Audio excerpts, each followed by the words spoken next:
Mesdames et messieurs, bonsoir. Au sommaire de ce journal, ce mardi 12 août, les États célèbrent la Journée internationale de la jeunesse. Réunis au parc des expositions, des jeunes venus de toutes les régions et de la diaspora ont présenté au Premier ministre Robert Begré-Mambé les conclusions des consultations nationales menées depuis plusieurs semaines. À cette occasion, nous recevrons M. Ibrahima Diabaté, président du Conseil national des jeunes de Côte d'Ivoire, et cheville ouvrière de cette belle initiative appuyée par le ministère de la Promotion de la Jeunesse. Bienvenue. 6 jours durant, du 5 au 10 août dernier, 3800 organisations de jeunes ont été consultées à travers le pays et la diaspora.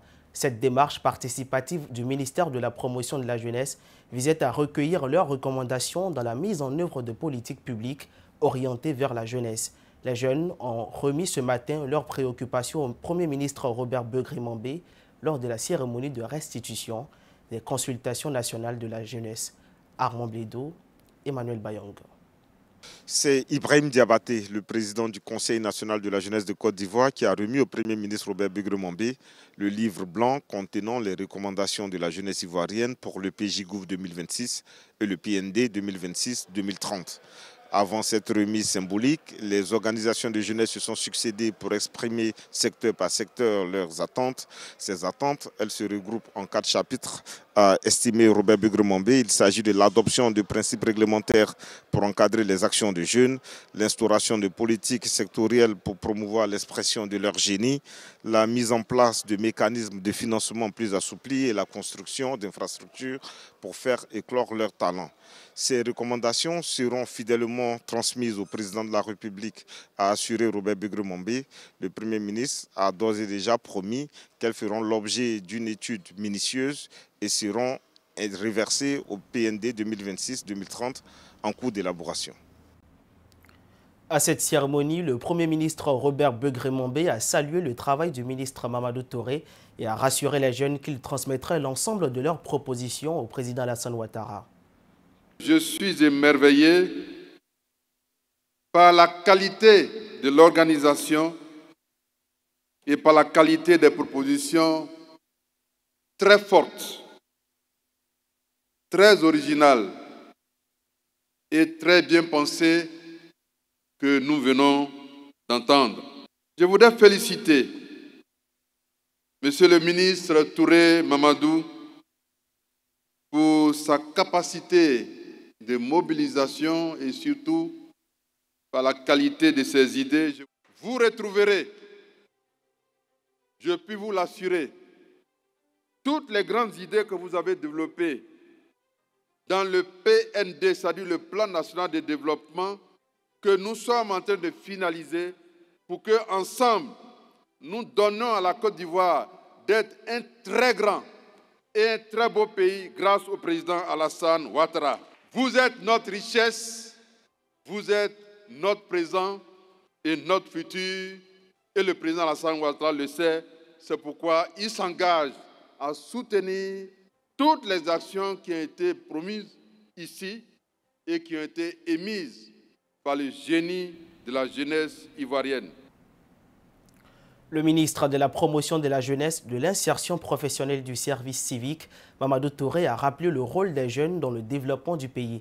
Il a également salué leur démarche et leur engagement pour le progrès national. Il y a quelques années, lorsque nous avons élaboré le programme Jeunes du gouvernement, le président a mis un point d'honneur sur la prise en compte de la vie des jeunes. Et le gouvernement avait pendant 4 jours, avec mes collègues qui sont là, près de 21 ministres, 4 jours, nous avons accueilli près de 307 organisations de jeunesse. Et ces jeunes ont formulé des propositions concrètes contenues aujourd'hui dans le PJGouv. Au moment où nous sommes en train de finaliser le programme national de développement, vous nous avez instruit à l'effet de prendre l'avis des jeunes. 2 ans après le PJGouv, quelle est la perception des jeunes de ce qui a été fait? Quelles sont les avancées? Quelles sont les insuffisances? Quels sont les points d'amélioration? Pour les 5 prochaines années, comment est-ce qu'ils se projettent eux-mêmes à travers toutes les actions qui seront menées par le gouvernement? Le ministère n'a pas voulu influencer de quelque manière que ce soit le travail de cette commission. Tout ça dans... Ils ont été autonomes. Ils sont venus eux-mêmes Ils ont rédigé eux-mêmes leur déclaration.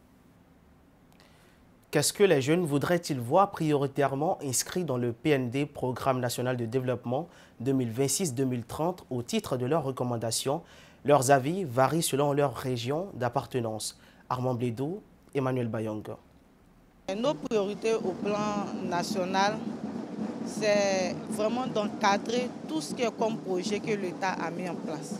Le programme, il est fait, on sait que ça existe, mais malheureusement, ce n'est pas mis en place comme il faut. Donc si l'État peut se pencher sur ça un peu, c'est-à-dire avoir un regard de suffisance, afin que tous ceux qui sont devant ces différents projets-là puissent réellement les établir au niveau local.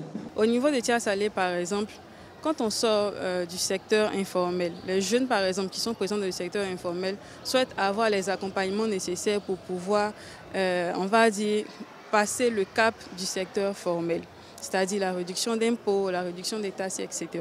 Donc pour nous, c'est de vraiment pouvoir, c'est vraiment qu'on puisse intégrer dans toutes les recommandations là, que nos jeunes ont pu apporter lors de ces consultations. Intégrer l'éducation au numérique dès les petites classes, c'est-à-dire au primaire, mais également l'éducation à l'intelligence artificielle dès les premières classes du secondaire. Réinstaurer le service militaire qui existait jadis en Côte d'Ivoire dès les classes de 6e, de sorte à cultiver le civisme et la citoyenneté aux jeunes dès les petites classes. La question de l'agriculture est la question primordiale. 90% de nos jeunes sont dans le domaine de l'agriculture.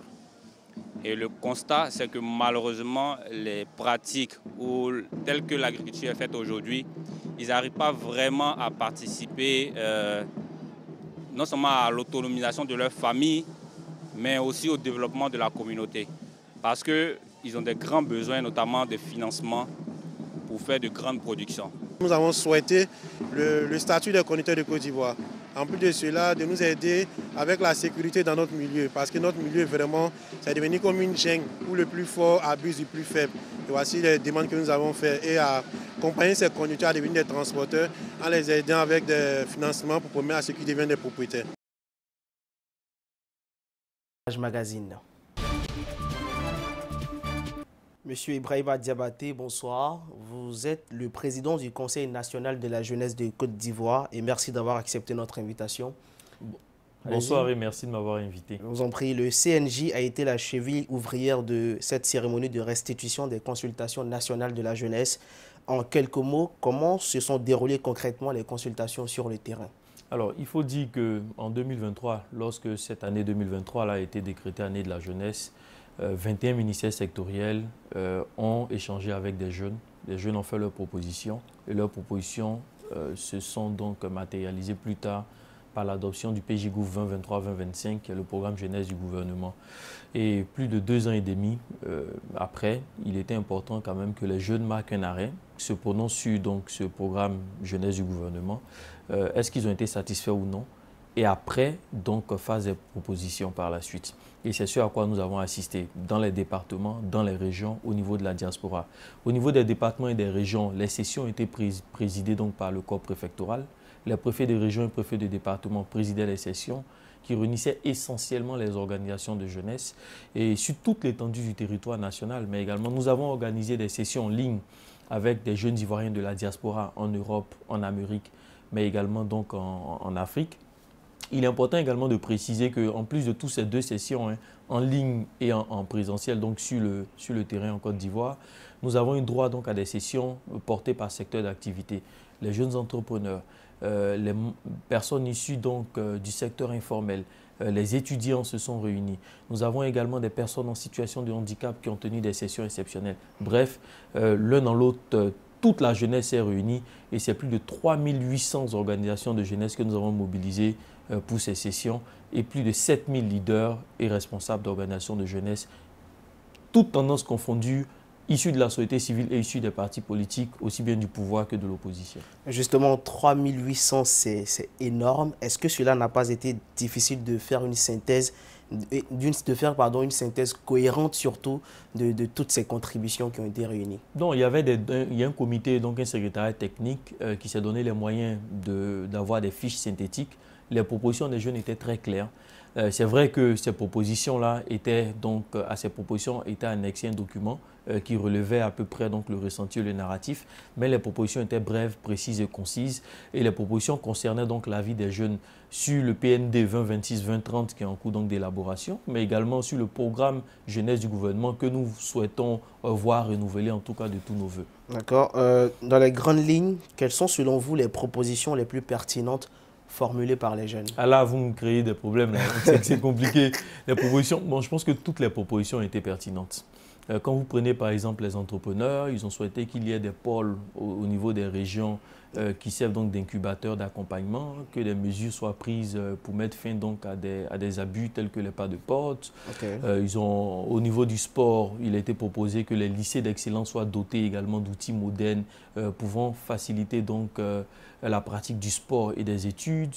Les jeunes dames ont proposé également que il y ait plus d'équipements en faveur des centres d'écoute et donc d'appui aux femmes victimes de violences basées sur le genre.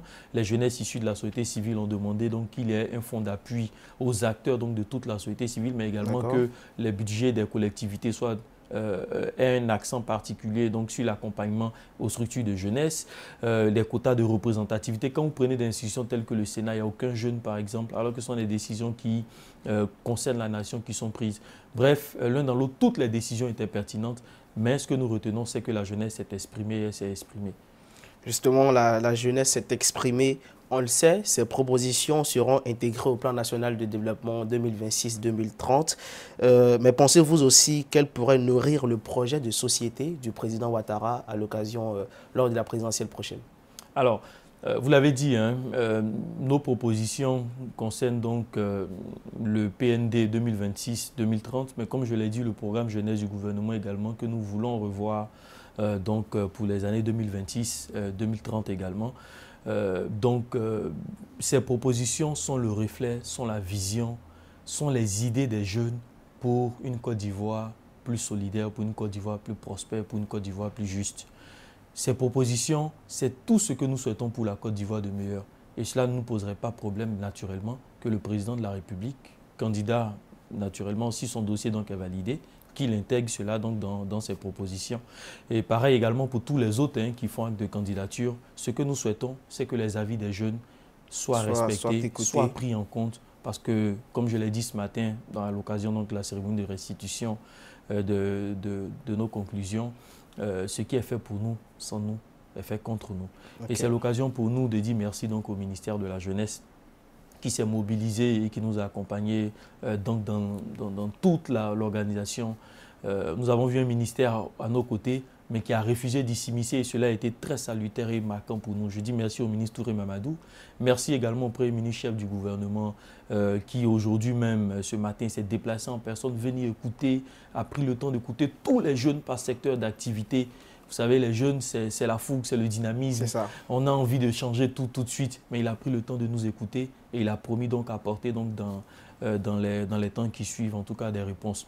Et je n'oublie pas le corps préfectoral qui a donné de leur temps. Vous voyez, les samedis, les dimanches, des autorités préfectorales sont restés avec nous, suivi les débats de bout en bout jusqu'au bout. Mais merci également à l'ensemble du gouvernement parce que sur le terrain, on a vu que certains membres du gouvernement, je pense même à Lagnébi Tiassé avec le ministre Demba, qui allait même faire une visite donc surprise aux jeunes qui étaient en consultation, se rassurer que les choses se passaient bien. Je ne serai pas complet si je ne dis pas merci aux jeunes de Côte d'Ivoire qui ont répondu toute tendance politique, toute raison sociale, toute tendance ethnique confondue, donc à cet appel de la jeunesse-là. Et je pense que cela est à saluer. Merci aux jeunes de Côte d'Ivoire, merci à nos autorités et nous espérons de tout cœur que ces préoccupations seront prises en compte. Merci Président d'être passé sur le plateau du JT du soir. On a pris plaisir à vous entendre, à vous écouter. Ce sera tout pour ce journal. Merci de votre aimable attention. À bientôt.